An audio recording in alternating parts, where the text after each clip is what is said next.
Hey everybody, John Henderson Pierre, the Beer Ramble. Once again, another edition. Today we're not doing beer, we're doing wine. And today we're looking at Carlo Rossi Rhine, R-H-I-N-E. Rhine, 9% ABV. I guess you can say it's a clear wine, white wine, I guess. I don't know. I know Jay and Jay and I kind of got started doing these wine reviews. I don't know when. Starts. I think it was a year and a half ago, 2 years ago. We did a Burgundy edition examination together, me and him, and live stream, whatever. And we said okay, and I started kind of getting more familiar with some of these wines. And I remember Carlo Rossi, as a kid growing up, was that one of those wines that my dad would serve. Any of the brands, more so the Paisano, the Burgundy, the Rhine, R-H-I-N-E, or Rhine, call it, a lot. And I said, okay, I kind of distanced myself from it. I began to start drinking more of like the Liberty Creek style of wines, or the Oak Leaf, the bargain basement brands, or whichever that was inexpensive. And so I've kind of distanced myself from Carlo Rossi only until now, recently, began to start drinking, and maybe some credit goes to myself and Jay, because we would do these wines and the Burgundy, the Paisano, and whatnot. So that's what wine looks like, folks. Got in a nice little wine glass. As you can see.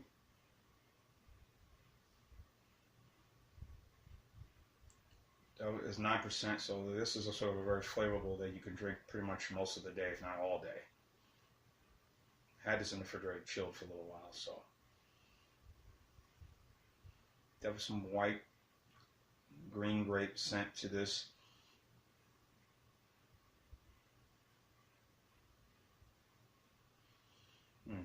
Smells real good.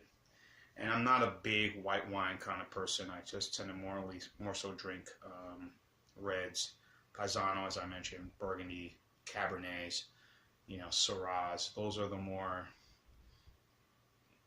flavorful, I'll say semi-dry wines. Sweet wines, I think the only one sweet wine I will really deal with is a red Moscato.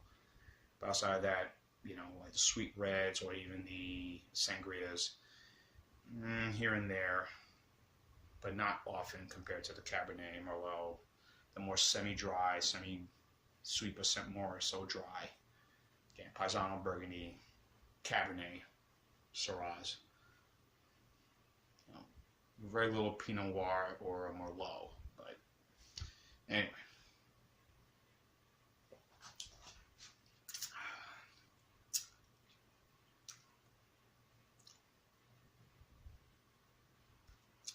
Yeah, it's paid about $10.95 for this bottle, and as you see, I already put a dent in this already. Gave some to my partners, Michael and Jeffrey, and have a sip of this, and I had a little bit of this the other night, so I sat here and I said I'll do a review of it whenever I get a chance. So today is a perfect day to do it. So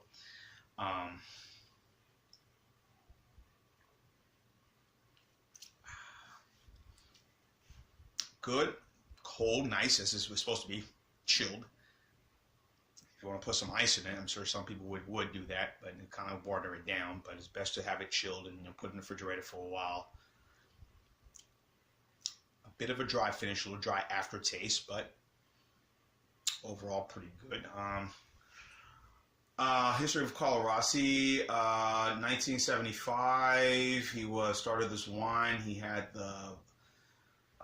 he was a salesman for Ernest and Gallo, who basically are the ones behind their wines, and he was a salesman for them. So in 1975, he decided to go ahead and start doing wines, and through the course of the assistance of Ernest and Gallo,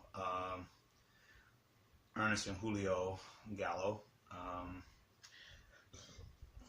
and then there's this wine that he would often, and it started with the Rhine, and then with the Blush and the Chambly, and then the Paisano and the Burgundy. Paisano and Burgundy and the Chambly are probably their most popular brands out there. I've had them before, and I would say those are probably their best sellers. The Rhine, a bit dry, but is also a good one. He always end his commercials. I was trying to think of the wine he came. It was sort of a village wine, some sort of wine that they came out with. I'm sorry if that name escapes me, but it did very well, and in terms of sales wise. And then E&J Gallo finally decided, okay, let's do what we need to do, what we got to do to continue they're promoting this brand, his face, his name, and doing commercials. Of course, he always in his commercials, and I love talking about my wines, but I'd rather drink it instead. And another thing, which is very true, and I think it's true everywhere, is that, if you can taste the difference, why pay the difference, versus he did a comparison with one wine, a table wine, with another wine that was probably maybe 10 times more expensive, and it turned out that Carlo Rossi was a little bit better. And I think that's what it is. Wine should be available to the masses, like beer. Why should it be sort of the hobnob, snobbish folks be drinking wine? Why can't it be working guys like myself, or a working lady, or whatever, family, who are trying to make ends meet every day? Why can they not enjoy all their labor, enjoy a nice bottle of, whether it be this, or a glass of this, or a glass of that? So as I said, every Sundays at my parents' house, as we're growing up, we would have wine. Sundays, Carlo Rossi, Manischewitz, or Mankiewicz, as I call it, Manischewitz, or maybe one of the Taylor wines from upstate New York, or Lake Taylor, whatever. Those are some of the wines they would serve, and of course they would water down our wines, with Sprite. So us kids, me and my brothers, wouldn't get too loopy, so.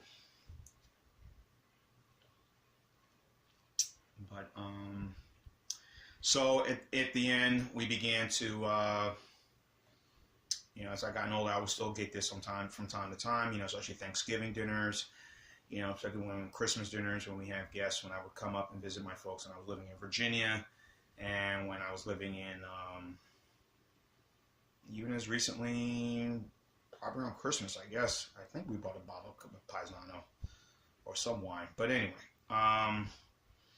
yeah, but these are the wines that, those who, even the well-to-do folks can say, they got to give props to Carlo Rossi, that their wines are probably as darn good as any that can compare to, some of the ones that may be paying more, maybe $15, $30 more. And of course, we would look at the jug and say, it's the bum wine, or you have a twist-off cap. This is the bum type of wine. We don't drink this kind of crap. You'd be surprised. I'm sure that the sommelier, or wine person would probably more likely have this in their stash, or somewhere in their refrigerator. Something that's not going to break the bank. Again, $10.90 for the 3 liter, and that's a pretty good price.